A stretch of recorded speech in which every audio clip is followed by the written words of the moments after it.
Hi, I'm Jamie, and I am the creator of One World, Your Story, where we bring people together. And right now, we need this more than ever. The murder of George Floyd, the latest of countless Black Americans to be murdered at the hands of police in America, has set off a chain reaction across the United States. People are angry, people are hurt, and rightfully so. We cannot stand by and allow this to continue any longer. It's time to use our voices and bring this conversation out into the open for good. So, join us for this episode of The Floyd Files.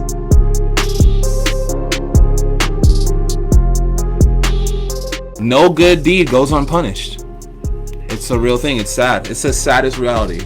Okay. Cheers, Connor. Cheers. Here we go. Okay, so we met tomorrow. It'll be exactly a week ago. Mm-hmm. And actually, I met you as I was about to leave to go on a bike ride. Came back from the bike ride. Do you remember what I said when I walked in the gate coming back from the bike ride? You're like, somebody got shot downtown. Yeah, that's exactly what it... No, I said there was a shooting. There was a shooting. I didn't know if someone got shot. And I was like, I could have told you that. Yeah, you said, do you remember what, summer of 93? Yeah, the summer of violence. Summer of violence. So... A lot of people don't remember the summer of violence. Do you want to say something about it? So the summer of violence was like the early 90s when, to my knowledge, like it's like gang related. Like a bunch of, like the Crips left and they quoted a bunch of people in like the late 80s. Now the Bloods was going and quote a bunch of people. And then Crips was just clapping these fools, to my knowledge. That's what it was when I was growing up in it. So it was just a bunch of murders. Like it was just like an ominous feeling every day. Like 8, 9 years old. You're like, am I gonna catch a straight bullet today? Is someone gonna get shot? Is my relative gonna get shot? Like it was just like a very ominous, like dreadful time to like live in. It was not that good. And then I brought that up because that's what it feels like today. It feels like you got COVID, racism's always been here. You know what I'm saying? We're built on a country that was built on the backs of people being slaves to other people's, for other people's betterment. So you got racism, you got COVID, and then, I felt like it was just it's just like a cycle. So it's gonna restart over. So then I'm like, there's COVID, no one's getting their medication, no one's getting their health care, they're losing their minds. There's gonna be, I'm waiting for the violence to start, and then we were on lockdown, so it really couldn't, it really couldn't start.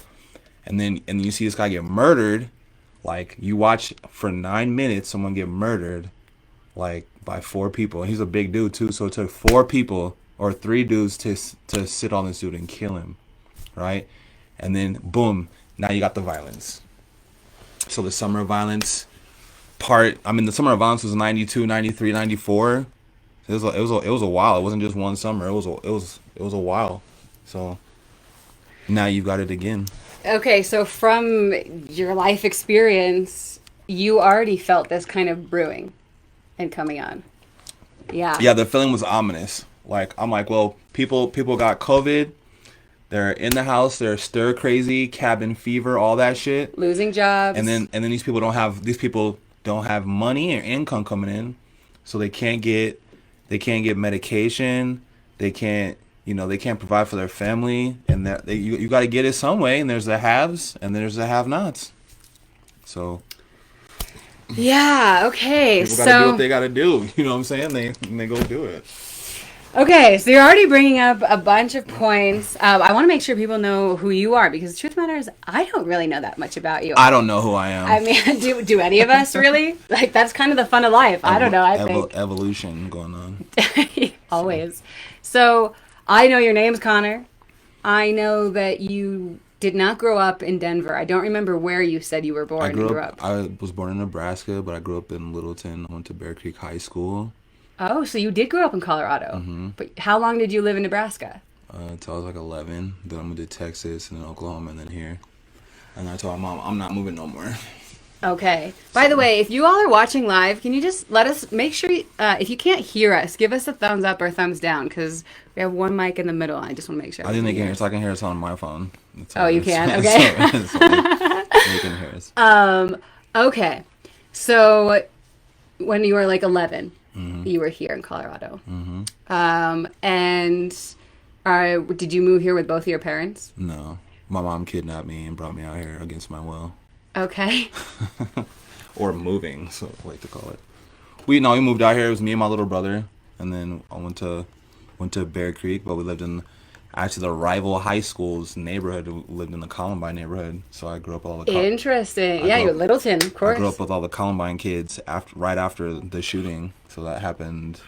Uh, that happened in Yeah, I was in 1990. fifth grade. That happened in 1999, and I moved out here in 2000. Like I think 4 or 6 months after the shooting. How old are you now? 35. 35. I'm 32. Yeah, so you were maybe like eighth grade, something like that. I was a sophomore. Sophomore. Okay. Yeah, so you would have literally I been was in in the high eighth grade when school. it happened. Then no, I think I was in ninth grade when it happened, and then we moved out here for my Okay. sophomore year. With your little brother. My little brother and my mom, and then it was crazy. It was like, like I don't know where our parents was at. I know where my mom was at. She was working. She worked 2 and 3 jobs to provide for us. Shout out to moms. Hi mom. She worked super hard. She was exhausted a lot of the times, but she always made time for us and she took good care of us. But I mean, she was at work, and then I was grounded all the time because I was smart and I was athletically gifted and I was in band class, but I didn't do chores. So I get straight A's and I'm good at sports, mom. I'm like I don't care about no dishes. I'm sorry. So I didn't do chores. So I was grounded all the time. So she was at work. So I used to I'll just party at home. Like what are you talking about? So we partied all through high school. Smoked the best weed because my parents' dads worked for Lockheed Martin or up at CU or up at CSU or whatever, botanist and horticulture and all that shit. And they were growing the best high times quality weed I mean, I back went to Cherry Creek High School. back then. We had to say, yeah, back then. Holy shit. Okay, but when we met last week, you're talking about the time around high school. Something significant happened to you when you were 15. Yeah, my brother got murdered by my. I got 3 half brothers, and my oldest brother, he was a I think he was a 4-star athlete in football, basketball, and track, and then he chose to give that up to go into the Marines. And then I have another brother. He just recently got out. He did 12 years for some bullshit, and then I had another younger brother, and or another older brother, my third oldest brother. He was in and out of foster homes. He was troubled. You know what I'm saying? And probably abused in foster homes and all that. And then they lived together, and then like they all of them didn't really get along. They kind of like tortured and beat the shit out of each other, and the 2 oldest ones tortured the shit out of my third oldest brother. And then that shit kind of calmed down, and then they lived together. When I was like 14, they moved in together and were living together. And then when I was 15, we got this call like right after Christmas, and my mom's like, "Have you heard from your brother?" And I'm like, "No." And she's like, "Well, we haven't heard from him for like 2 weeks." And I'm like, "Well, for real?" And then a couple days later, they're like, "We think your brother is dead." And then we had to go out there and try to go find him, and we ended up driving back to Nebraska and found him within like 90 minutes of being out there. And the police couldn't find him for 2 weeks, and he was 8 blocks from the police station. So, what do you think about that, really? It's just like a microcosm of like what's going on. Like police are.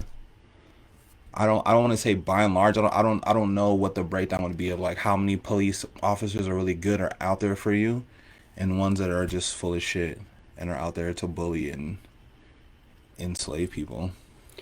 Well, you have some direct experience with law officers, no? Yeah, so my dad was a police officer for I think like 12 years. He was like a police officer when I was born. He was a detective. Oh, really? Hmm. Okay. And are both of your parents black? Hmm. Okay. My dad's really dark. My mom's lighter because there's a lot of Native American in my grandparents. I only asked because I wanted to know if your dad was black as a police officer, was He my was. question. Hmm. And how old, I mean, what year did he start being and was this in Nebraska, by the way? Yeah, this is in Nebraska. I'm not exactly sure when he started being a police officer because I was born '85, so I think he was. I think he was 22 when I was born, and my mom was 28. So he probably only been a cop like maybe 2 years, maybe 3 years. Maybe sometime in the 80s, though, right? Like early Like 80s. 83 to 85. He was a detective or whatever. Something around, like, give or take a couple years, 20 years after the civil rights movement. After the 60s. Okay. Yep. In Nebraska, like, it's so interesting. I don't know. In my head, I think of Nebraska as like farm country and probably a bunch of white people, but that's just my It's a assumption. lot of white people. It's Yeah. like it's very segregated. There's like the west side, it's all white people, and then the north side's all black people, and the south side's all Hispanic.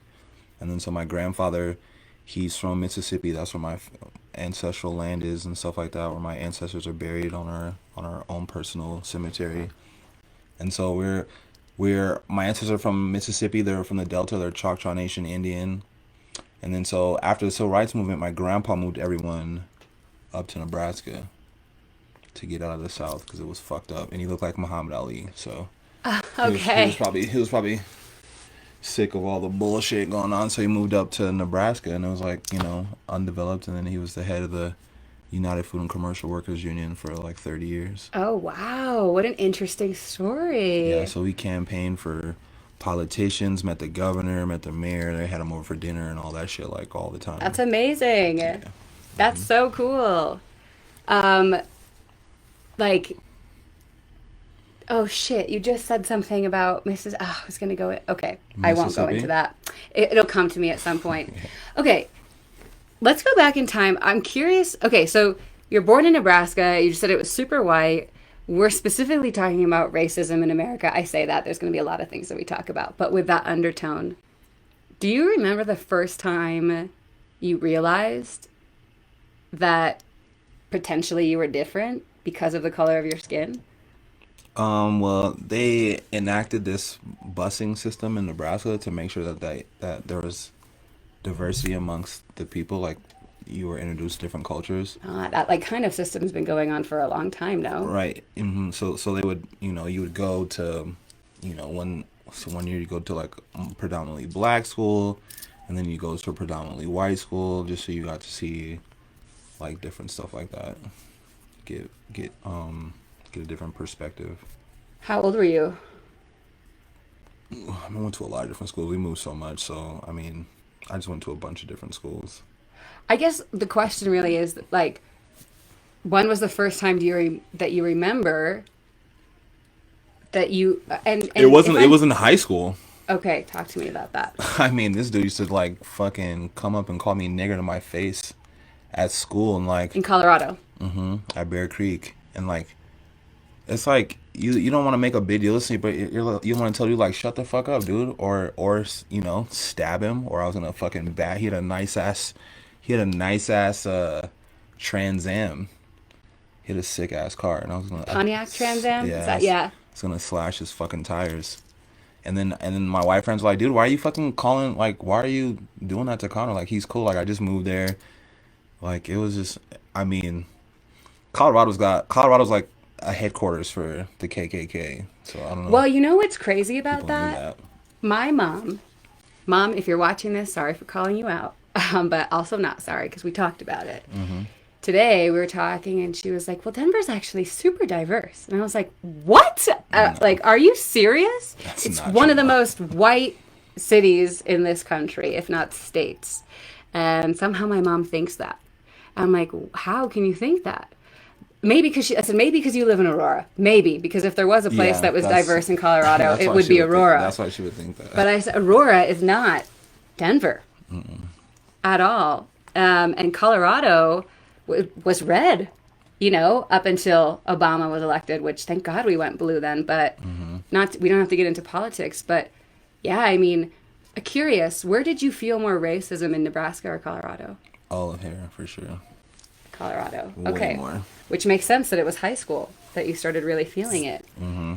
I don't feel like I ever really felt it out there. I don't know if I was in a bubble because of who my family was, and my grandpa was like kind of like big deal out there, and we had our own land, so it wasn't really we just fucked with ourselves and really fuck with anybody else.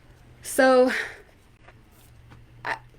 if I ever, by the way, in this conversation, ask a question that you're like, "Hey, Jamie, like, check your privilege or something, or maybe you should ask that in a different way, I would encourage you to please call me out on that. I want that, just so you know, total open safe space on my end. When that person in your high school was saying that to you over and over again, like for no fucking reason, were you angry just because he was saying that, or was the anger coming from somewhere else? Like, where does that really come from? And I ask that because people want to know right now, why are people so angry? Like, why ride it, you know? Like, I get it, but I want to hear it from you. Like, where does your anger come from? No, I was fine until, he just had, had an exception with me. Like, he just, I don't know why you feel like you can get away with that. And then it's like, talk to the administrators and like, don't react, don't fight. I'm like, well, what the fuck?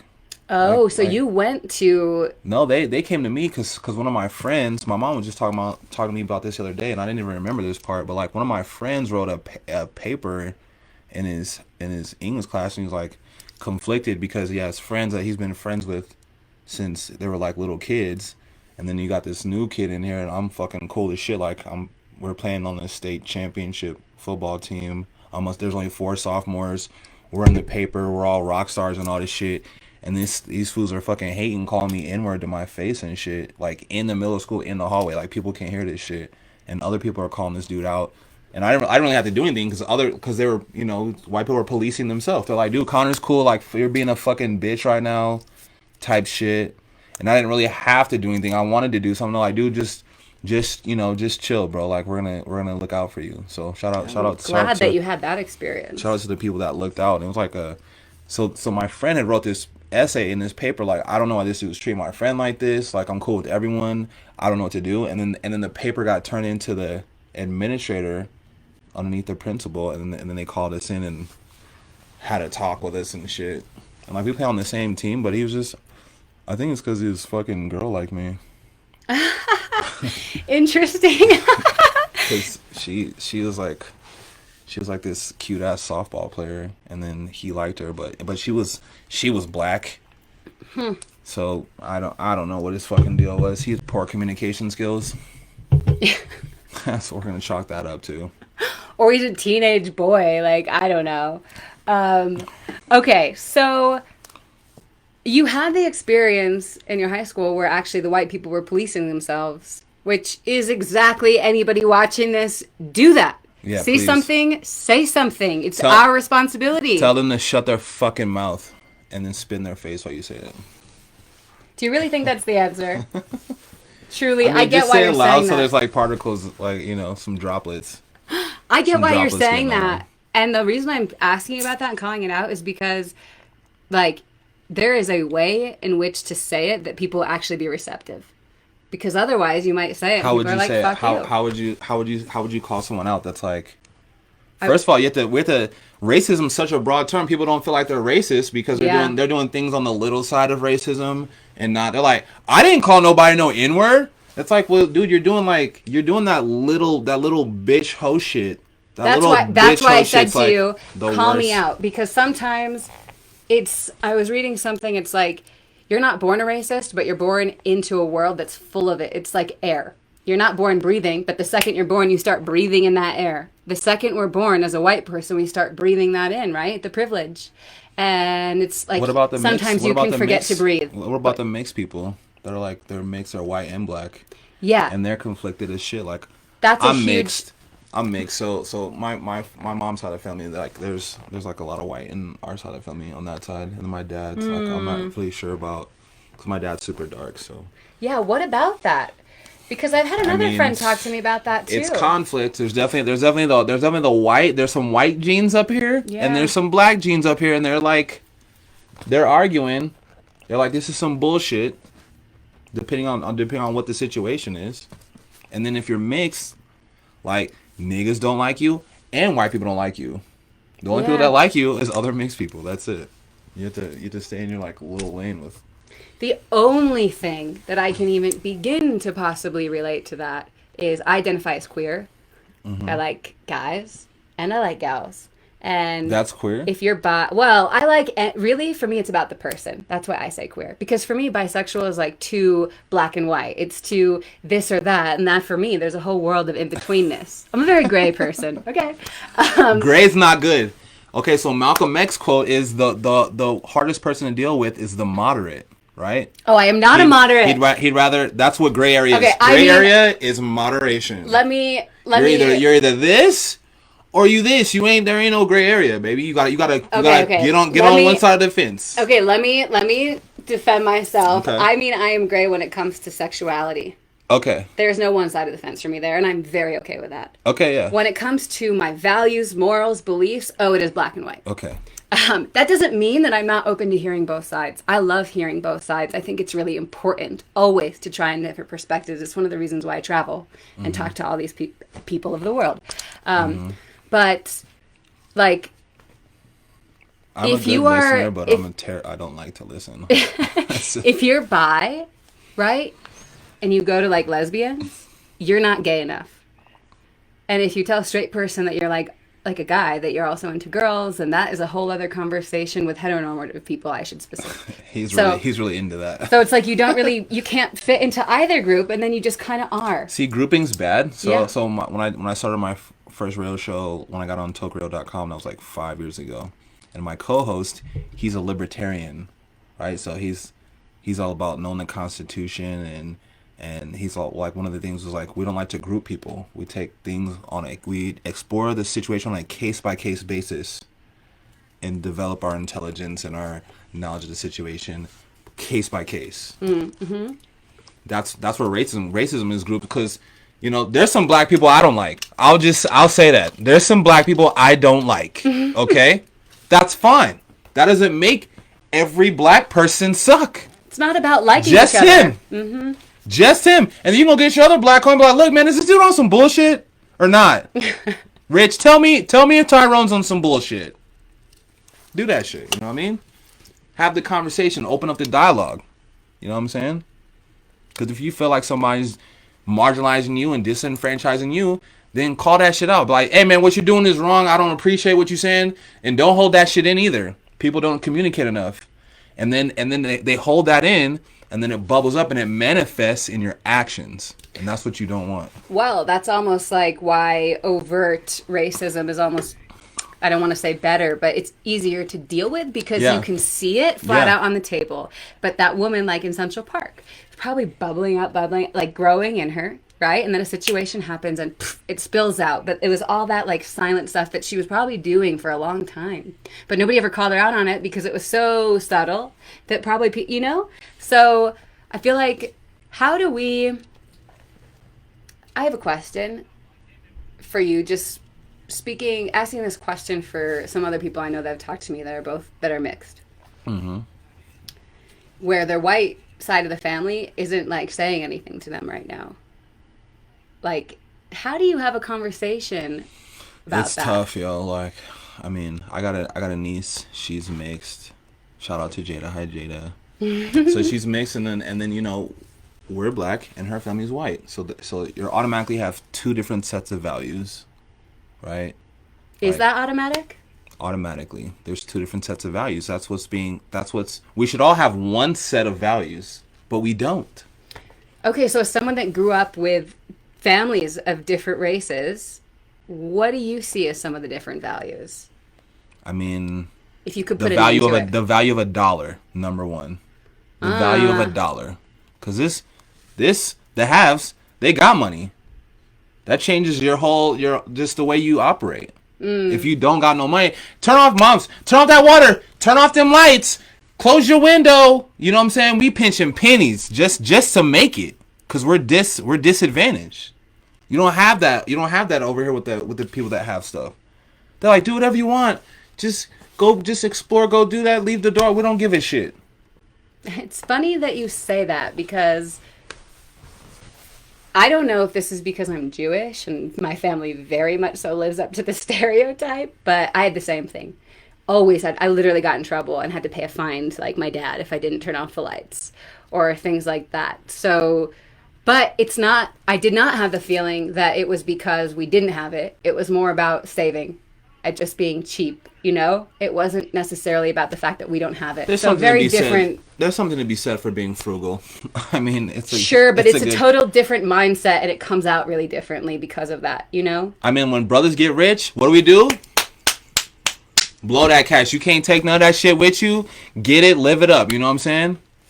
Like other white people, like I don't want to be anti-Semitic, but Jews, like they stash cash. It's got like hordes of money. I mean, I wouldn't say Like we're just stashed stashing cash. That's what I've seen. That's what I've seen via the media. I don't know. No, but I don't want to group you. If we're gonna buy my family, okay, if we were gonna go out to dinner when I was younger, we could have just gone out to dinner, but no. It was like, where's their coupon? Where's their deal? Always. And if we were gonna go buy clothes, go to the sale rack. I don't think that I ever buy things, and then you learn that, and then I'm like, why would I ever pay full price? You know, you just learn to become that way because it feels silly. Not that you. My white friends stole the most. Really? Oh my god, dude! These guys were the best thieves I've ever fucking seen in my life. Well, okay. I mean, like, were you ever with holy any? shit. Were you ever with any of your white friends when they stole? So like, okay, so like back a couple years ago when Jameis Winston, right? He got caught. Like he got caught stealing crab legs, and it's like, no, he did not steal that. Like, so when you're a hotshot athlete, like I experienced this when we're playing for a state championship, and one time we went to fucking Safeway in Littleton on King Carroll and some shit, I can't remember. And then we walk in, and they just start eating donuts and drinking Red Bulls, and they're just like ransacking the store, just eating shit, right? And I'm like, guys, what the fuck are you doing? And they're like, man, just drink. Come on, I'm like, no, that you're stealing. And they're like, dude, you're being a pussy right now. I'm like, fool, I'm not. My mom will kill me. You know, mama's boy. I'm like, my mom will kill me. And then I'm looking around, and the store manager is my friend's dad, and then his uncle works at the deli, and then his fucking mom's running around. I'm like, oh, this is it's like a family type situation, right? Like, we're drinking these Rebels and eating donuts and cookies and shit, and they didn't really like care. We did that shit. We did that shit all the time. Like, yeah, guys, go beat Chatfield. Like, go beat Columbine. Like, go beat those pieces. Like, fuck them. You know what I'm saying? They were just looking out for us. So, like, when Jameis Winston came in, and he got a homie looking out for him, giving him crab legs because he's a national championship quarterback. It's called looking out. I don't know if that's crime or not. Is that crime? I don't know. I have a weird thing with grocery stores because someone told me one time that if you're in the grocery store, and you're eating it, it's okay. See, I have to agree because my grandpa why, used to love grocery shopping. We used to go. He's from the South, but they was hungry. They didn't have no food, so he was going in. He's sampling peanuts. He's cracking pecans. I'm like, Grandpa, you can't. What are you doing? I was embarrassed. I'm like, Grandpa, he's eating grapes, strawberries. He tried all the produce. I don't know why it all feels of like. And then we just leave with a piece. We get a piece and then bounce. I'm like, Grandpa. It does feel like you're sampling almost while you're in there. But I mean, they got samples in the grocery store anyway, so fuck it, right? The sushi samples, I love it. Costco, my stepdad literally goes to Costco almost every day to get samples. That's free food. You pay a membership. You pay a membership. Go get that. Yeah, it ain't free. You're paying for it. Exercise your rights. I pay for this. I'm eating. I'm coming here to eat. I'll be here tomorrow at 7. You know what I mean? Okay, can we switch gears a little bit? Yeah. Okay. And you tell me if you're comfortable talking about this, but you told me about like a specific 5-year period of your life. What, I tell you a 5-year period and then I tell you if I'm comfortable with it? No, there was a time that you spent 5 years in a specific place. Oh, when I was locked up. Yeah. Can we talk about that? I mean, it was fucked up. But I put myself there. I was on felony probation, and I fucked up felony probation, smoking weed. I didn't do no new crime. And in Colorado, they can send you to prison off of probation for dirty UAs. For stuff that's fucking legal now, right? Prison, not jail. Prison. So I went to prison. I went to prison boot camp. And then I graduated top of the class. And I had 3 years of felony probation. I fucked that up. I got through 2 years. And I graduated top of the class. And I was waiting to grab A. And they're going to ship me back out to finish my last year of felony probation. And then it's going to be expunged and all that. And then this dude tried to fucking bitch me up in the grab bake, like calling me out about, I can't even remember. And I'm like, damn, dude, it's like a make or break moment in my life. It's like, either you're gonna be a bitch right now, let this dude talk shit to you, and just, that's just gonna be your life, or you're gonna fucking stand up. And because he was trying to like, we as graduates we had different jobs, and like the job we had, like one of the cush jobs is laundry, because you get to move around the whole facility. Everyone else has to stay in one spot, so you get to run around the whole facility. So I got a jersey to be in the laundry room. But I would like go do laundry, and then I would go to class. And these fools were like, they graduated, but they still had to go do some more time. They still had like 5 or 6 years to do, and they just knocked 8 years off their sentence. So now they gotta go do like 5 more, and then they get out. But I was gonna get out right away, so they're probably jealous, mad, like, oh, fuck this dude, like. And they were trying to get it to their friend, and he's trying to bitch me up, like, you should come out that jersey and da da da, like you don't even respect it. I'm like, what the fuck are you talking about? I'm like, I'm about to be gone in a couple days. I was like, matter of fact, how about I come discuss it with you after class, and I'll beat your ass. How about that? And then you can take the jersey off me. So I went in there and did that, and I roughed him up too much. There was like blood all over. I didn't like kill he was just a bleeder.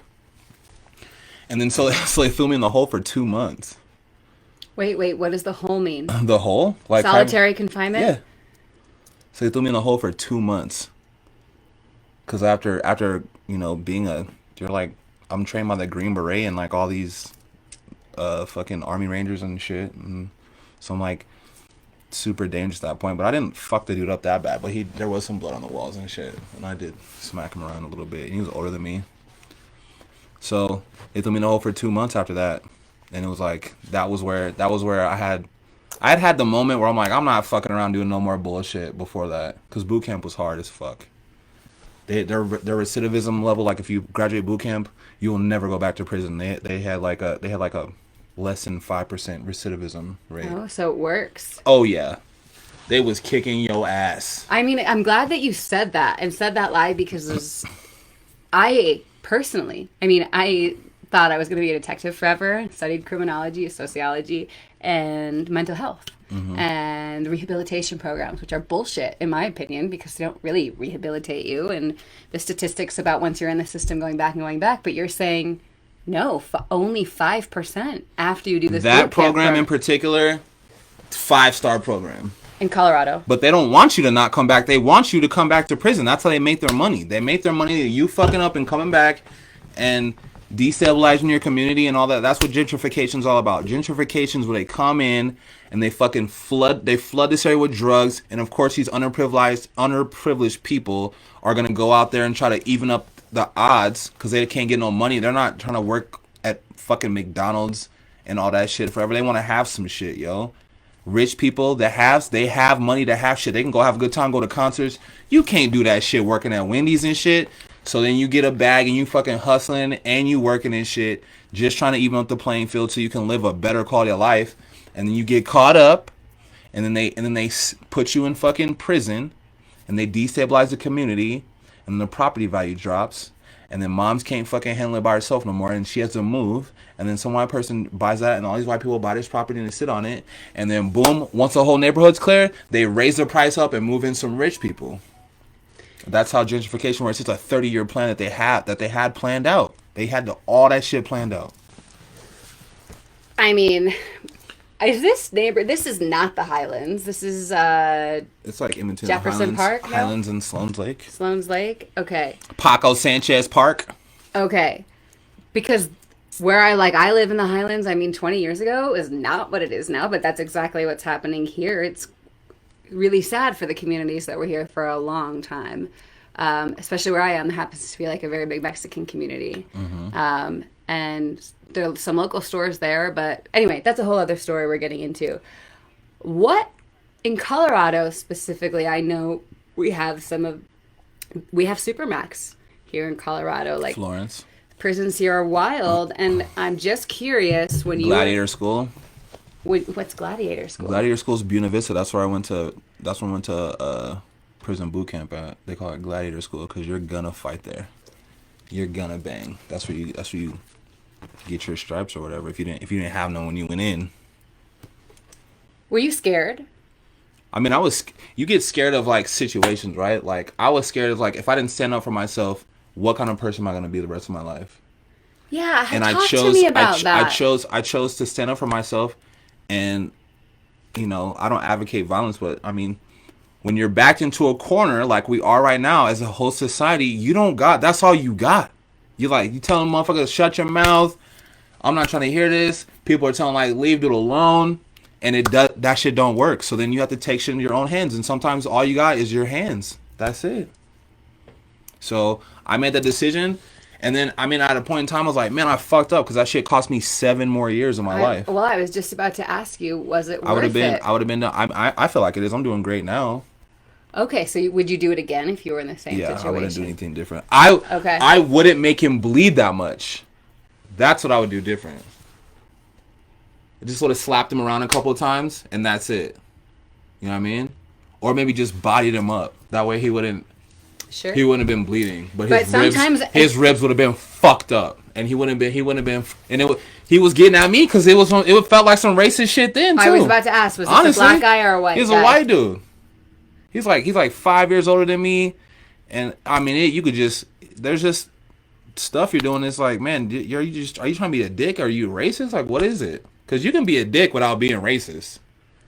So how do you know then it was racist from this guy? I can't, so I'm not in this. You don't know. Okay, so he definitely That's the thing about racism. Like, we can call it, but they're like, you're not in my head.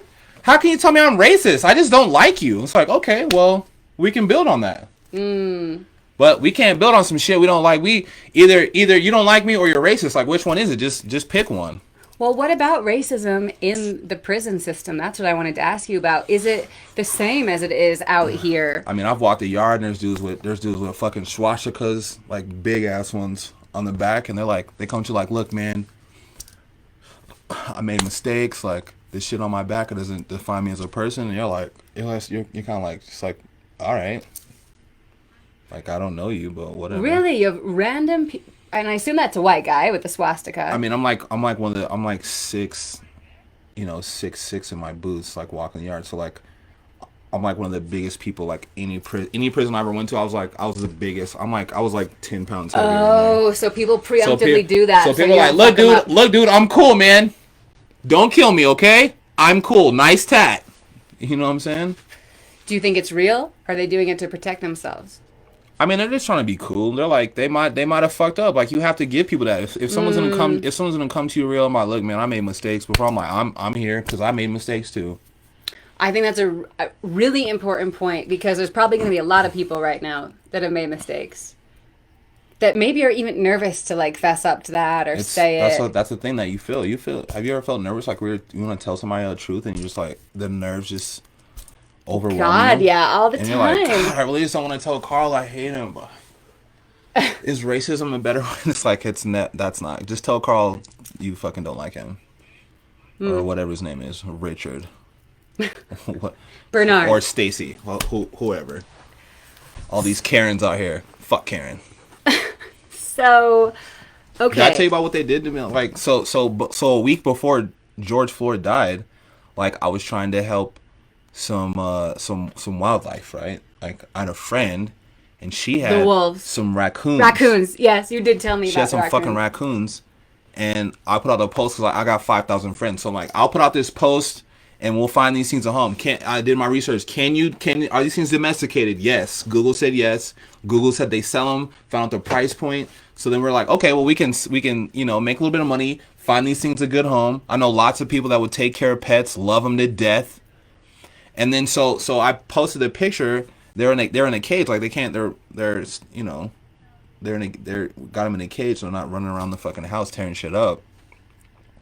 And oh my God, so many girls like, oh my God, you got like, so many girls like, oh, I want one, I'll take one.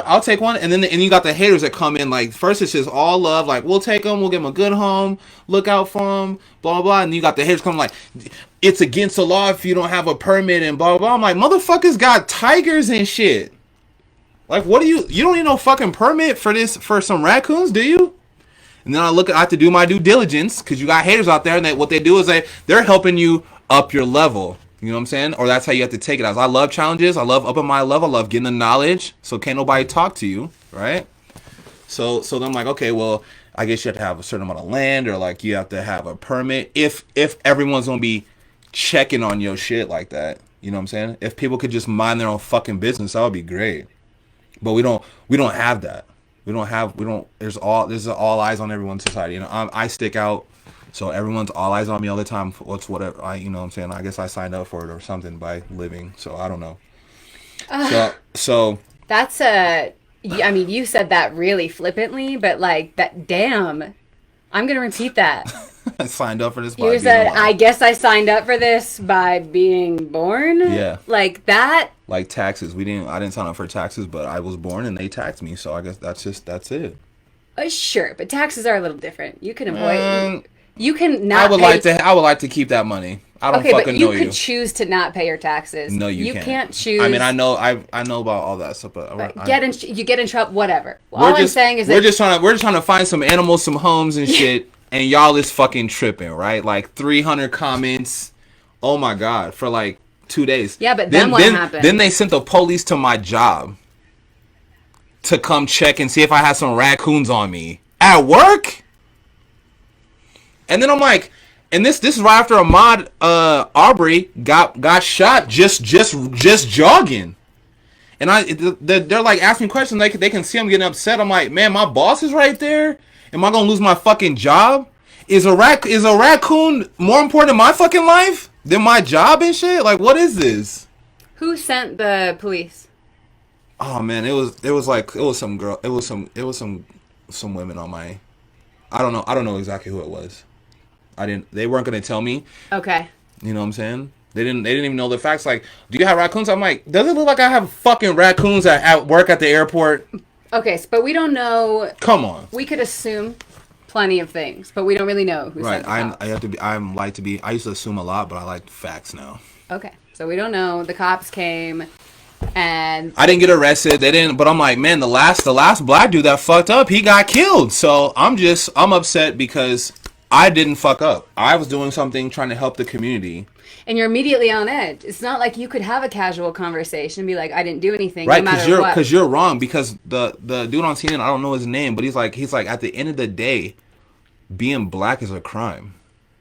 Do you feel that way personally? Oh, yeah. I mean, it just got approved. I was trying to help, and I got criminalized for trying to help. Yeah. Oh, and then the next thing, like, if you're, help and hustle. Those are my two H's. You know what I'm saying? I like to help. I like to hustle. If I can put them both together, that's called the triple H. You know what I'm saying? So I'm trying to help.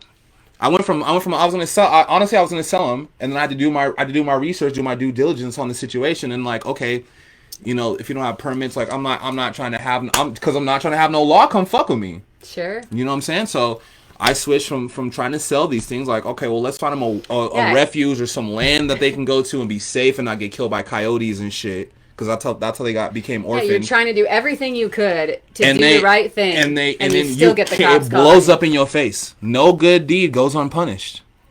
It's a real thing. It's sad. It's the saddest reality. I'm going to leave that one untouched because I don't know. I hear what you're saying, but I'm just not going to go there. But just for the purposes of what we're talking about. Just living proof that it's a fact. I'm thinking that like other good deeds. I mean, unfortunately, you're not. I think about some of the stuff I've done and then gotten, I get in trouble for it. You get punished. It's hard. So you said now is like the summer of '93, right? And I asked you, are you going to go to the protest? No. I really want to. I know you want. It's just. Yeah, you can talk about it. I'll get shot. I see people getting hit with rubber bullets and that shit. Like, I seen a girl with like a rubber bullet lodged in her fucking head. I'm like, man, I got to. They gonna hit me a whole bunch of times. You know what I'm saying? Like, I'm too big of a target out there. And then, when you're already a felon, like, let me get locked up again. Yeah, you can't take the risk because they don't even. I can't. I already been to prison like multiple times for the same crime. So once you get in, you may not get out. There's all kind of shit. There's all kind of shit they can do. You got put in the hole, and then it can get worse. That was even the worst. They held me illegally. I was at one prison. I was at this one. I had to go back to prison because I fucked up. I got a DUI on parole because I was an idiot back then. So I had to go back to prison, and I was only supposed to go back on. It's called a turnaround. They put you in, they like sit you down, collect your thoughts, and they kick you back out. So I was there for 9 months. I had to be there for 9 months. 8 months and 3 weeks in, I'm at this recycle plant in Canyon City. They have the Canyon City complex. They have 4 prisons in it, and then they have this. They have this minimum. They have this minimum security prison, and they have like industry jobs, and one of them is a recycle plant. And I used to go into the city on the recycle truck and get all the recyclables, cardboard, cans, shit like that. And then there's other dudes that didn't have clearance to leave because we used to drive out of the whole prison complex into Canyon City and then to Florence and then another town I can't remember and pick up all the recyclables. And then the other people that they could just work at the facility. Like there was trucks that would come drop recyclable cans and they would sort them and all that shit. So those dudes were fucking bringing in dope, right? They were someone riding home like, hey, just drop a can off and with some shit in it, some weed. They brought in weed. They brought in Pep Spice and tobacco, not even weed. Not even weed, right? So that shit came in. They found it, broke it down, stashed it before anyone that was on the truck got back. That's including me. So and then the Colorado Bureau of Investigation had a videotape of all this going on. And then so they knew that I had nothing to do with it. So then they came back. So what they did was like they figured out what these dudes were doing. They found the drugs. They put powdered dye on it, and then they wrapped it up and sent it in. So that when people undid the package, like they hit them with a black light, and they had all this powdered dye all over them. So they would know they're guilty of trying to introduce contraband. It's called introduction of contraband to a facility, which is like it's a street. They call it a street case. It's like a crime you can get in real world, but in prison. And it's like a F6. Like it's nothing. It's just like still like a write up. Cause you're just gonna do like another year, but it's like whatever. If you're already doing 10 years, like whatever. I just want to get high. Like fuck it. Right? So those dudes did that. Then here I come and they sit us all down and then they're fucking hit about the black light and I don't have any on me except for like on my glove. And they search my desk. I don't have glue. I don't have the powder dye all over me like all these other fools do. But I have some on my glove. They're like, well, where'd you get that? And I was like, probably on the fucking light switch, or like they broke the shit down in the bathroom probably, I would guess. So I probably hit the light switch or the toilet I touched or whatever. I don't have nothing else on me. My UA came back clean. And then what they did was they couldn't charge me with a street case. And they're like, are you going to tell us anything? I'm like, I wouldn't tell you if I knew. But I don't have to. Because I wasn't here. This is amazing. Like, I don't even have to tell. Because we know I wasn't here. I don't know shit. Like, how would I benefit from this? Also, these are some white boys and I'm black. That's where race... Like, oh, now you not racist? I was going to ask you that question. How does racism work where I'm just... Like, what the fuck? It don't even work. It can't even work for you if it was... If it can't even... It just... It's terrible. You know what I'm saying? Like, those are white dudes that did this shit. Like, why? I'm not a skinhead. So how would I know? Why would they tell me anything? Why would I know anything? Also, I wasn't even here. And they hit me with a class 1 write-up introducing contraband to a facility. And then fast forward, so I had to go do... I only had to do 9 months. I was going to get out on parole the following week. Right?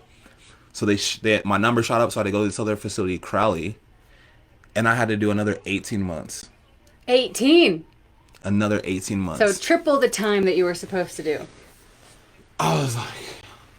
And could you get a public defendant? There's no justice. Like, once you're in there, there's no justice, right? So I mean, even in the kangaroo court, because they have like a little court thing you go through. And I'm looking up like what my defenses are. And what they were charging me was complicity, right? Complicity is what these officers that they finally got arrested today and charged. They were complicit in the murder of George Floyd. They were there watching it happen. They didn't stop it. They didn't. Nothing. Nothing. That's called complicity. If you see it, like if you even see some shit in prison, and they see you on camera seeing it, they'll charge you with complicity. And I almost like at Crowley, this dude got this. Okay, so these skinheads, these white supremacist dudes, these young cats, they were like 19, 20. There's like 5 of them. And that's a real thing. Like truly skinheads, KKK, white supremacists. I mean, there's all different kinds of gangs. Like he had the whites. He had some lightning bolts or some shit. Because you can have the swastika, or you can have the double lightning bolts, which is like I didn't know about some that. kind of officer. There's all kind of different shit. So this dude had the lightning bolts right here on his face. And so they wanted him to be their big homie. These are little homies that want to be. And he's like, dude, I don't want to bay no more. He was probably just like, young pieces of shit like you is what got me in here. So I'm not fucking with that. So leave me the fuck alone. So they jumped his ass, right? They came in with locks. It's called a lock in the sock. Where you put a padlock in the sock and they beat the shit out of you with it, or a bar of soap. They beat the shit out this dude. And I'm sitting in my room taking a shit before I go shower, and I can hear in the room next to me like all this shit going down, and I'm like, oh my god, we're about to get locked down, right? So I go to the shower, and I walk by this room. It's right next door to me. I walk by this room and I can smell the blood, but I'm like, and I started to look. I'm like, don't look, because they'll charge you with complicity, because if I look, then I have to go tell. That's where the see something, say something shit comes in. But in there, you got blood. You're like, you keep it to yourself. You're like, all I gotta do is get out of here. I just gotta do my time and get the fuck out of here, right? And they fucking murdered this dude. Like you could smell the blood in the. I'm like, thank God. You heard it, and they murdered him. That he ended up dying. Like he broke his neck, shit. and he was all fucked up. But I could smell the blood. But I'm like, don't look, because if you look, you're gonna do some more time. Yeah, what a feeling. I can't even imagine. That's terrible. And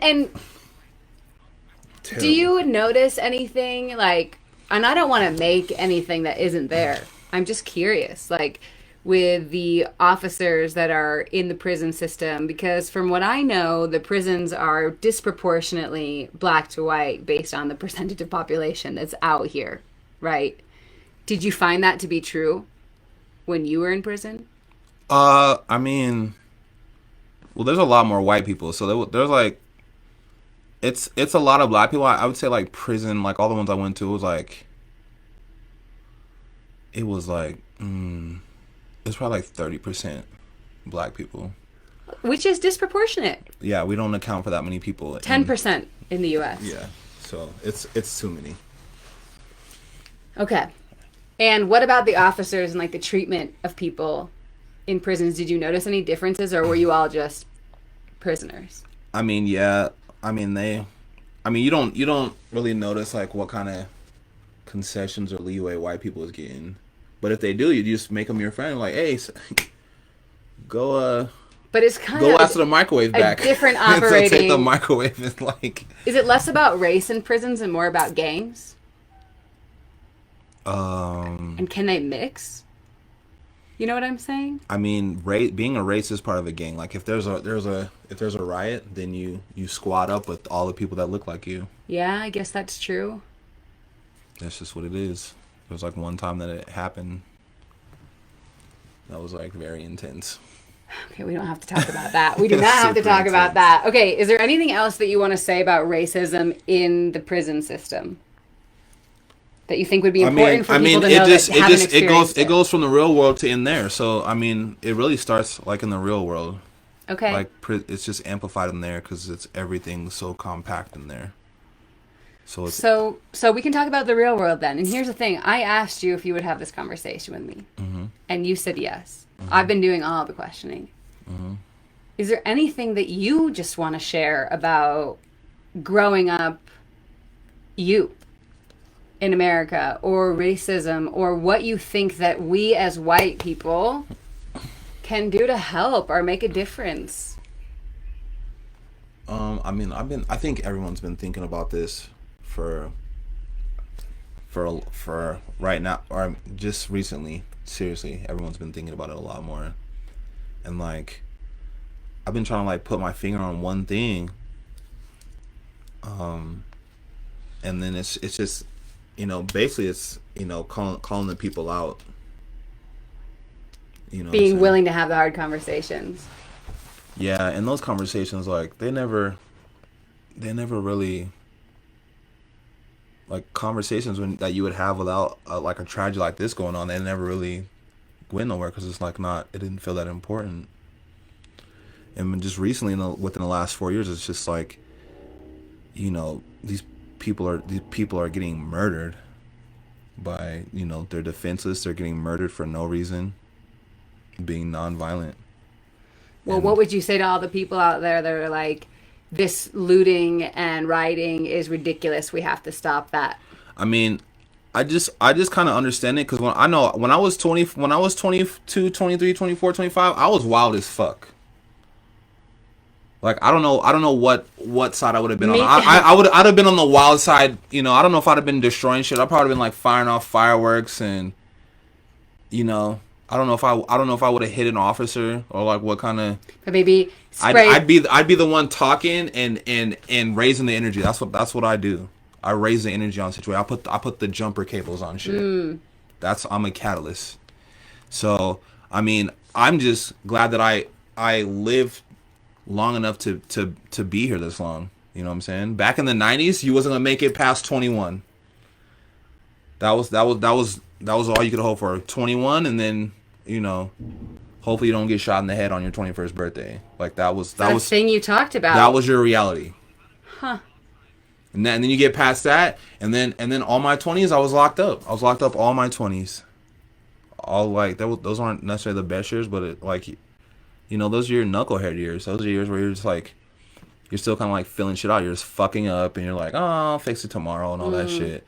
And now you don't go to bed until the shit's fixed before you go to bed. You know what I'm saying? Like, you know, leaving stuff to chance isn't a thing anymore.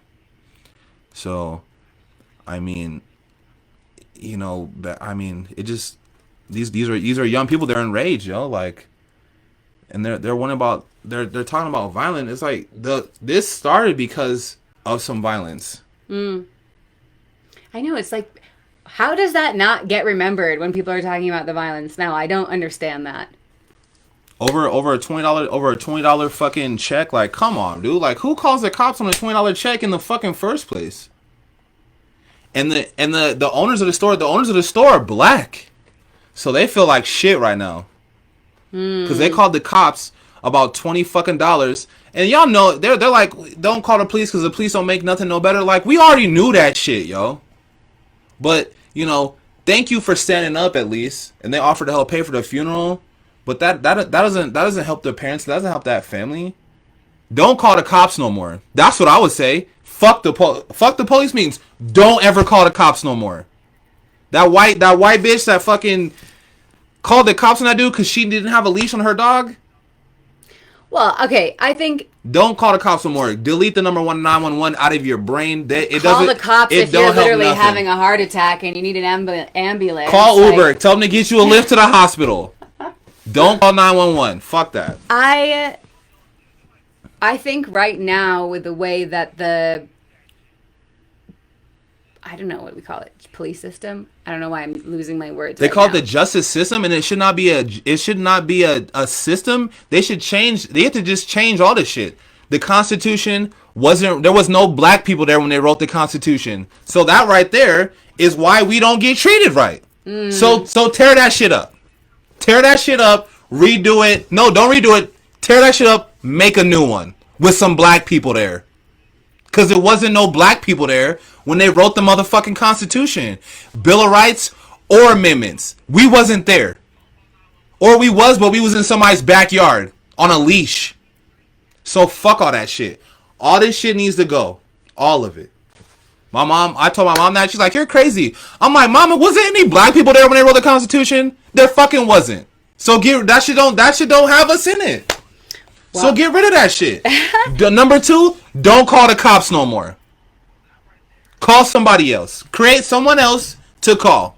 Don't call no more. The police is like the worst word. Like, they shouldn't even be called police no more. They should be called peace officer. They should have on their shirt. It should say peace officer, not police. I like that.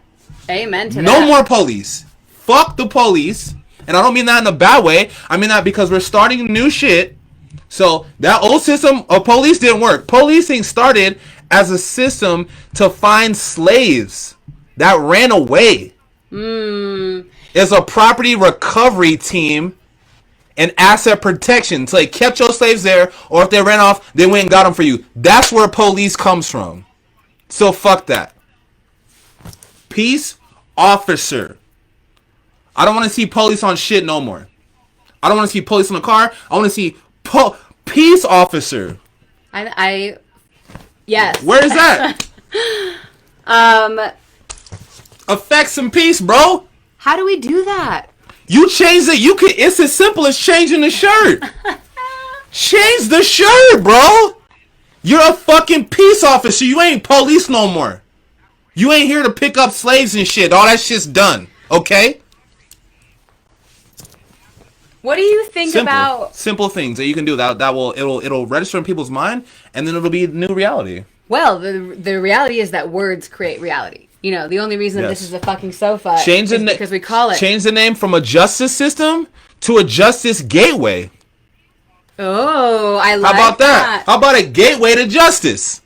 Because the system, it goes around and around and around like this. That's not what we want. That's what's fucked up. I know because I lived it. I made it out of the system. Make it a justice gateway. I love that. A lot. Write this shit down. This is the hardest shit ever. It's being recorded. What a simple yet profound idea. Yeah, peace officer. It really is. It changes everything. What an hour. Do you want a break and like get some snacks? Here, you talk to them. I'm gonna go get some more cans. Well, I mean, we could. You want to keep going? Because we could also. No, I'm gonna go get the snacks and come back. Okay, I'll keep going. So you.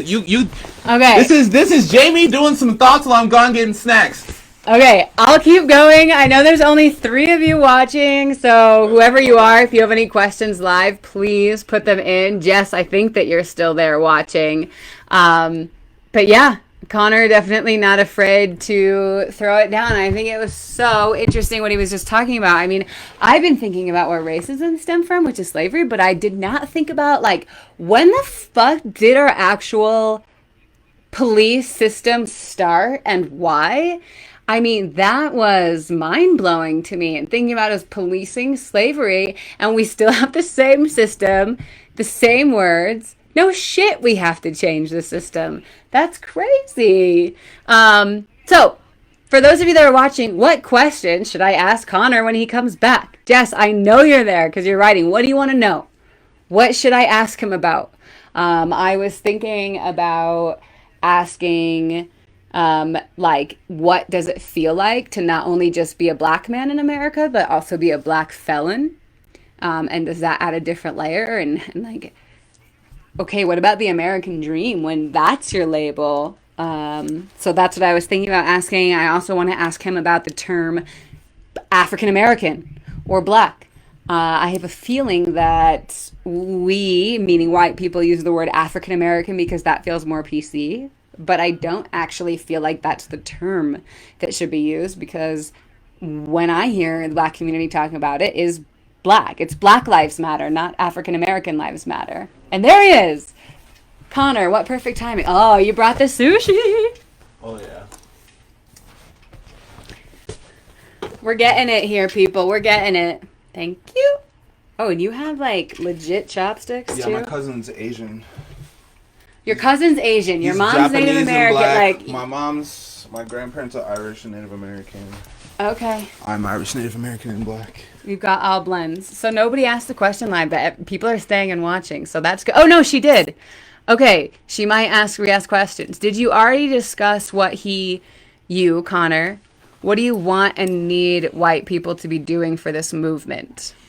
I mean, you can just echo what I just said about changing. It's about changing the mindset and using different words. So we don't. Okay, speaking of words though, and you might have just heard me walk in on this. African American or black? Is there an or? Can it be both? I mean, black is just kind of African American's too much. It's like PC trying to be nice. It's too many words for me. It's just too many words. Okay. I'm not trying to say African American every time. But black is just. But does African American resonate with you? Does that feel right? No, honestly. Because you're just Americans. And you even said your grandpa was here like how long ago? You're just Americans, exactly. Yeah, I don't need to be an African American. I'm just an American. That's it. Okay. That's just for me. Other people like to be super PC. I'm not a super PC dude. Clearly, and I like that, and neither am I. But what you just said, I think, is super interesting because I'm an American. I've never, ever, ever had to classify myself as the Yumberry. I was about to say, which one do you? Never had to classify myself as something other than American, but just within that, saying African American. This one's fire too. Within itself, that's what I just had. That literally already makes you different. Yeah, we're not trying to be. We're not That's trying. Bullshit, we're not trying to be divided. Yeah, and I think that's what that term does. No. Okay, so what do you need is change the word, change the language. Change the language. Change the way you talk about things. Let's change. What the police can do. They can change their name from police to never having police on their cop cars, on their uniforms, on their badges. They have a peace. They're a peace officer. Yeah. They're trying to keep you from breaking stuff, keep you from getting escalated, keep from escalating you. It's great. I really love that. So Jess, keep talking to people about that. I think that's great. Now, one thing I wanted to ask you about when you were downstairs, you're like, just talk, Jamie. And I was like, okay, let me think about the questions. If there's anything else you want to say just about what it feels like to be a black guy in America, say it. And to your point, sometimes you feel like you're not black enough or you're not white enough. You could talk about that. But they don't take you seriously. Like I got my minority business enterprise certification like congratulations 8 months ago. Thank you. So that allows me to get government contracts and grants. I go to the top of the list on these things, and it's to help economic development in the community. So instead of affirmative action, they help me by I work hard. So I'm going to continue to work hard, and it's going to put me at the top of the list. Hell yeah. Getting these certifications for government contracts. So I use that at the airport so I could start a TV network in 7 airports because the owner I work for, he has 88 restaurant locations in 7 airports. So I'm like, bro, I work for KS 1075. I do commercial production and promotion. And they let me do my radio show from Comedy 1031 there for a minute. I'm probably going to go back there and start that up again. But I'm like, what we can do is like, we have all these TVs in the airport. All they have is SportsCenter and CSNBC. And everyone's sick of seeing that shit. So I'm like, we'll create custom ads, and then we'll create content. We'll do our radio show, broadcast that live, and then we'll create short films, and then we'll do I was gonna do a QVC channel for Colorado-based jobs and cool. Yeah. So we're in the running by now. The apocalypse meaning coronavirus. And everything else that is going on this shit's crazy in the world. It is crazy. So were you going to say something else about that? So we were talking about what it feels like to be a black guy. Oh yeah, they don't take you serious. They don't take you seriously whenever you're trying to do some like real shit. And they don't. I mean, the overwhelming feeling for me is like, I'm smart, intelligent. I can write a business plan. And it'll get shot down. And you're like, well, what? Why is it getting shot down? Why did you give it to this other person that's even not as qualified for me? And now that's me talking to, and I have like a checkered past, so I can't really say shit like that. Well, that was going to be my other question. Speaking of which, because I'm going to say, what does it feel like to be a black man in America? But then, what does it feel like to be a black felon in America and have that label? I mean, it sucked at first, but after time goes by, you learn how to navigate and kind of, separate yourself from that. It'll never go away, but you distance yourself from the kind of energy that comes along with that, with how you talk and your actions and how you carry yourself. Good for you. But I don't imagine that's easy, and I don't imagine that... It's not. Yeah. So what happens when you tell people that? You don't tell them no more. Which I don't like. Okay, so dating... That's when it gets fucking dicey. Because, I mean, you're not telling this girl this, like, oh, I went to prison for 5 years, and she finds out, like, you're in love after 6 months. And then you get a letter from your brother, and she's like, who's Quentin Jackson? Like, what? Why is somebody writing you from prison? And you're like, Because I was in prison. And she's like, what, for murder? And you're like, no. What are you talking about? You're like, no, for smoking weed, which we're doing right oh now. my God, goes together. right back to like, damn, that was real. Like, why the nigga got it? For murder, I wouldn't be here. Be smarter. Do you, I don't know if this is a fair question to ask, but do you date women, first of all, I should ask? And I know that because I met you when you were with Jamie. That was a dumb question. Do you typically, not me, Jamie, a different Jamie. Do you typically date white girls or black girls, or is it just about the person? There's not a lot of black girls out here. Uh-huh. We're in Denver. Back to that whole conversation. Also, I grew up in Littleton, so there was no black girls out there. What was that like being brought home to the white girl's family? I mean, I've been told not to date people's daughter before. Really? Yeah, by people that like me. They're like, you're cool, Connor, but don't date my daughter. I'm like, all right. Did you ask why? No, you don't ask no questions. That doesn't usually work out for you. They're like, I don't need questions. I need compliance, motherfucker. So you're saying this like really not casually to me, but quietly, and I don't need you to get loud about it, and I don't want to make you relive any feelings because that sucks. But I'm sure that there are people that are going to watch this. 17 years ago. That, yeah, but would never think that happens. Oh, it happens. And often. No, I mean, not often. Not often, but it does happen. Some girls are afraid to bring you home. They're like, oh, you're a felon? And like that. It's like they're in their mind. They're just thinking all the worst things. Oh, God. And they're like, are you gonna think positively?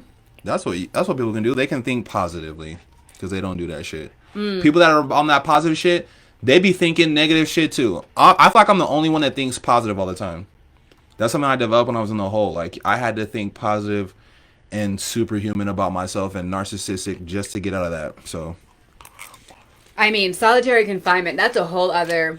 If I'm cocky, that's why.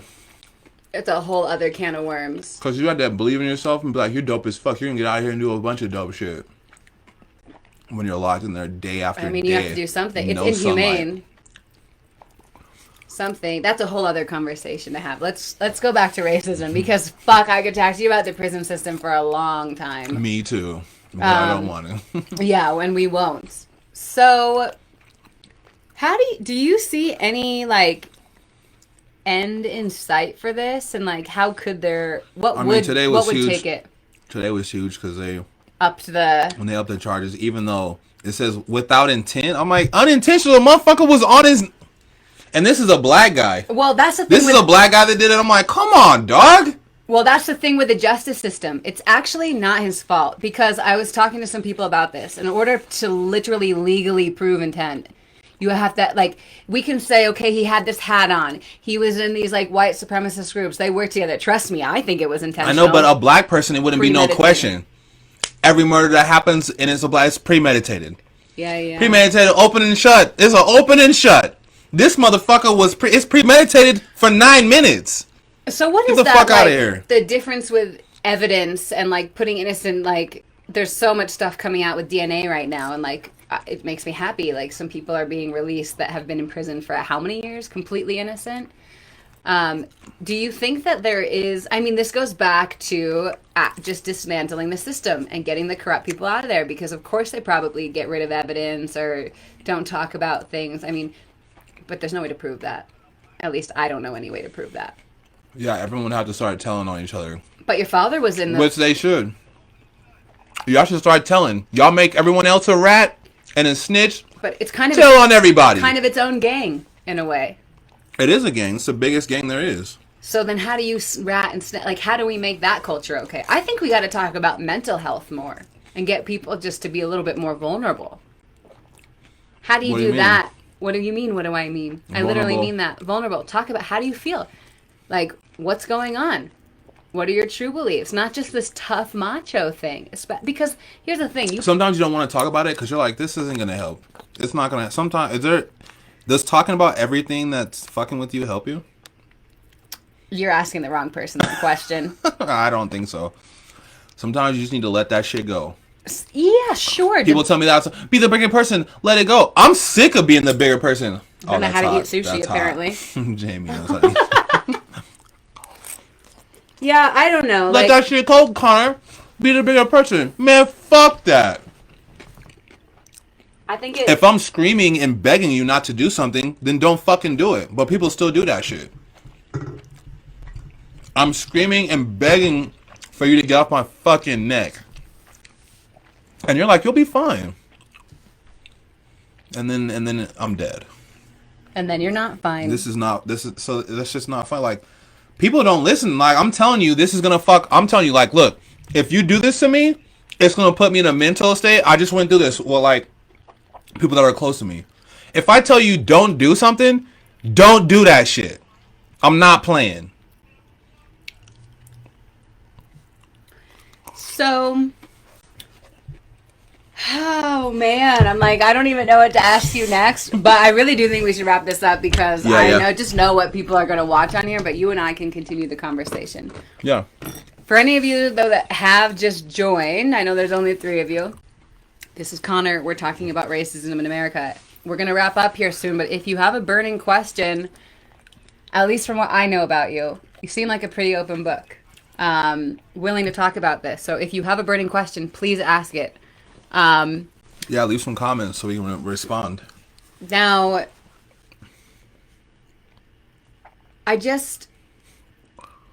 what would you say? Okay, so we talked about changing the name, right? Instead of police, it's peace officer. Instead of the justice system, it's the justice gateway. Okay, what, other than saying those things and trying to transform the language, what steps of action can white people do right now to not just be an ally, but to be a co-conspirator, to contribute to the cause? Or what do you want? What do you need? It's such a big thing. It's such a large issue. You know what I'm saying? It's not like little holes we can plug up. Like, the dam is fucking broke. It's been broken. Do you think this is important, what we're doing? Yeah. Do you think this helps? I hope it helps. I feel like I came up with... I like to do interviews and talk on the radio because I call it getting the jewels. So, like, the peace officer thing and the fucking justice gateway. I was thinking about all this shit last night before we talked. Like, the justice gateway, I mean, that's a jewel, yo. It's not a system. We don't want a system, yo. We don't want that. Because that's how systemic shit happens. Yep. Like, all these words are interconnected. All these words are together. System, systemic, that goes together. So change the words. It's a justice gateway. A gateway to what? Knowledge, peace, justice, all those things that we want. Understanding. Gateways, you gotta do it. You gotta do the right thing to open the door, to open the gate. You know what I'm saying? You have the gatekeeper and keymaster type shit. So those are a couple things on top of my head. Those are major things. People not seeing police. As soon as you see the word police near a black person. But peace officer instantly makes you feel, Right. Also, a peace officer won't have lights on their car that induce seizures also. Would they? I don't think so, because I wouldn't go. Because then if you change the name, then there's other context around it that doesn't go together either. Totally. Because when you got the blue and red lights, it's just like, that's anarchy right there. And then this causes seizures. Like, why would you have stuff that causes seizures on your car? Does that make any sense?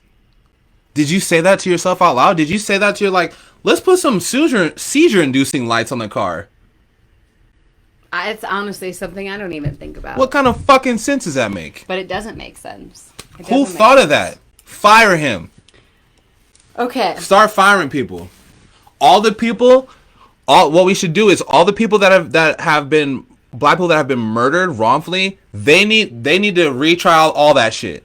All these cops that got away, retry. That's not a bad idea. Retrial the shit. Also, this is one thing I would want to, right? So the dude upped the charges from third degree murder to second degree murder without intent, which there's intent there. So in the criminal justice system, jurors have power, right? They have the power to upgrade the charges themselves. So when the jury gets in there and is deliberating on these people's cases, they should take it upon themselves to be like, Your Honor, we reviewed all the evidence, we heard all the stuff that was said in court, we have entered in new charges. They have the power to do that. The jury can do that. You can enter in new charges to be recognized by the court, by the judge. We enter in a new charge based on the evidence and what we saw and what America saw. We would like to put in the charge first degree capital murder, and he's guilty. And you can do that. Let's do that. Not just for this dude, but for all the fucking cops that have been killing brothers. Or anyone else that's innocent and unarmed. This isn't just about Black Lives Matter, I love that. But it's about innocent people. Innocent people are getting taken advantage of, murdered, and disenfranchised. And the power's with the people. People don't feel powerful. It takes riots across the entire United States to get this done. Like, the power to the people, but it took one dude to kill that dude. It took people not just across the whole United States. It took people across the whole world. Like, that doesn't seem like power to me. Definitely not from us. Sure, if we all get together, but is it not more powerful when one person can make a change for I don't know. Yeah, so you people that we elected up there to make changes for us, y'all need to start doing some shit too. We don't even know why we're here, honestly. Everyone's frustrated. We don't know where to turn, where to look, what to do next. I have some ideas. Hopefully people would share my ideas. I know a lot of people won't. People don't share my ideas. I know Jess is for sure sharing the peace officer. I'm sharing the peace officer thing. I'm sharing the justice gateway. I think that's amazing. People are going to share ideas. If they want to know more of your ideas or find you, how can people find you? You can look me up on. I really don't talk about issues like this. I like to have fun. Okay, but you want to watch your comedy, watch your TV. Come on, I'm a fun person. So I can attest to that. I do a radio show from my house, and then at KS175 Studios, or actually Comedy 1031 Studios. So it's called Super Stash Brothers, or Super Stash Bros, BROS, live from the Poppin' Panda Palace. And I was doing that every Monday, but I'm rebooting my show. So we're going to be looking for that in the next couple weeks, because I'm switching over from a daytime show to a nighttime show, and I'm buying all kinds of lights and effects for the studio that I'm putting together in my basement. Cool.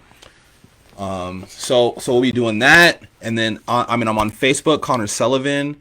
I'm on Instagram, Icon Polodon, IKONNPOLODONN. That's my Twitter too.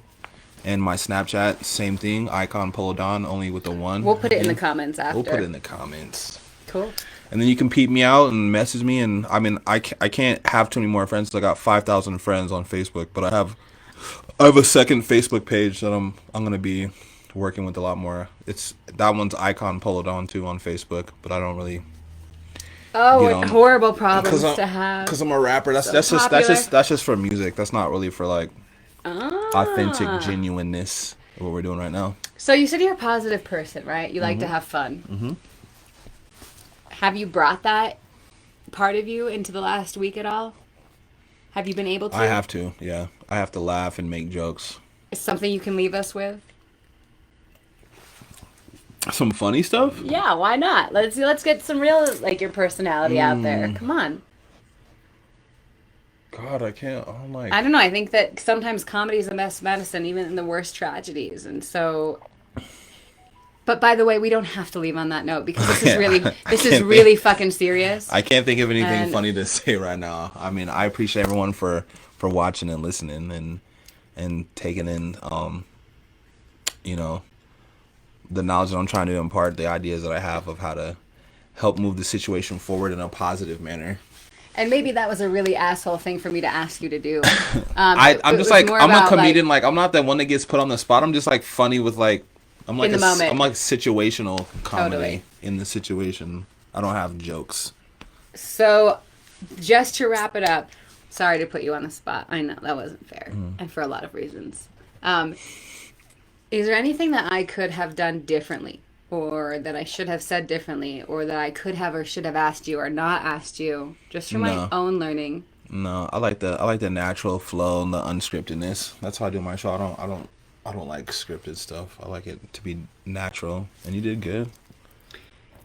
Thank Ask you. me. I Thank you. you, But I don't you asked me a question. necessarily I can go for minutes. I don't So. necessarily mean in the interview style. I mean in things that I said as a white person talking about racism Oh in no, America. no. It's just like an oversensitized subject. So It really I is. can see like where you want to be politically correct and say the right things. And I No, mean, I just want to know and call me out publicly because maybe I don't know and it could help somebody else. Truly, I want to learn. It's not about being politically correct. right. I mean, if you were out of line, I would be like, Jamie, come on, But you weren't. Cool. So well done. Well And done, Jamie. I think that, and correct me if I'm wrong, it's literally you can have a conversation with anyone about anything as long as you come at it from a place of respect, openness, and love. Literally. That's it. At least from my perspective. I don't know. What do you think? What I made you just like feel to fill it comfortable out. talking to me? I like to fill it out. I can read. I've learned how to during my course of being incarcerated. I learned how to. You have two eyes, you have two ears, and you have one mouth. So you should listen and see things twice as much as you talk. That's what I was taught. 'Cause I used to talk a lot. And if you talk a lot, you just start lying a lot. Like it's like comes with the territory. So if people think more and listen more and watch more before they even think about talking, that helps things out a lot.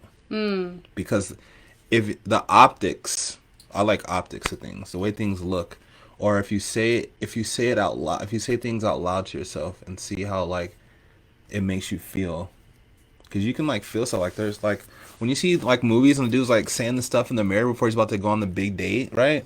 That shit works. Talk to yourself in the mirror. Do that.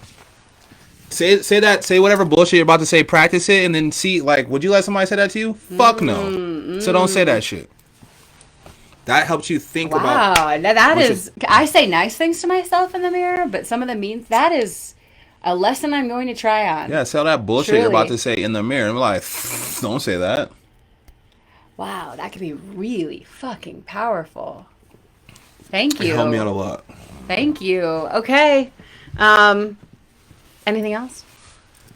Be safe out there. If you don't want to go protest, find your friends that are doing video of it on their live and share that shit. Share this. I got 3 phones and a computer. I'm about to share that shit on my friend. You can follow my friend Stephen Freeman, Steven Freeman. He does great work. He's got a good head on his shoulders because we're out here non-violently protesting. Don't be throwing shit at cops. Don't be making them get violent because they're gonna get violent. They have no choice. They have no choice but to get violent. All right? They're gonna flashbang. My friend's been shot 12 times by rubber bullets. So if you're gonna go out there and do that, be safe. I want to go out there really bad, but I'm a person that gets caught up in the moment, so I need to keep my ass locked in the house, drinking with good company. So, so, and I've come a long way. Like if I went out there and I got locked up again, people would just be like, Connor, you haven't learned anything, have you? So I choose to stay at home and empower my friends that got my back. Like everyone's gotta have their back. Everyone's gotta have each other's back. So they got my back. So they're going out there, and I share this and I share the shit out of their shit so I can boost the coverage because they have electronic machines out there that are cutting off people's electronic devices in the feed, trying to keep the truth from us. So I'm gonna help the truth get broadcast on a large level. So I share my friend's Facebook live feed. Again, his name's Stephen Freeman, and he goes out there and he's keeping the peace. We don't want to be inciting violence out there. We want to be seen and heard. So if you have a friend out there that's sticking their neck out on the line for what's right, then the least you can do is like share the cause with other people. That's what I do. That's what I'll be doing tonight probably. So Thank you so much. I'm absolutely. gonna stop the live now. Cheers. Cheers, y'all. Send Okay. it. Send that shit. Bye. Cheers. Thank you so much for listening to this episode of the One World, Your Story podcast. If you enjoyed hearing this story and you wish to hear more, make sure you subscribe to us on iTunes and YouTube, and of course, follow us on Instagram at One World Your Story. From all of us here at the One World Your Story podcast, we are sending you so much joy and love. Have a wonderful rest of your day.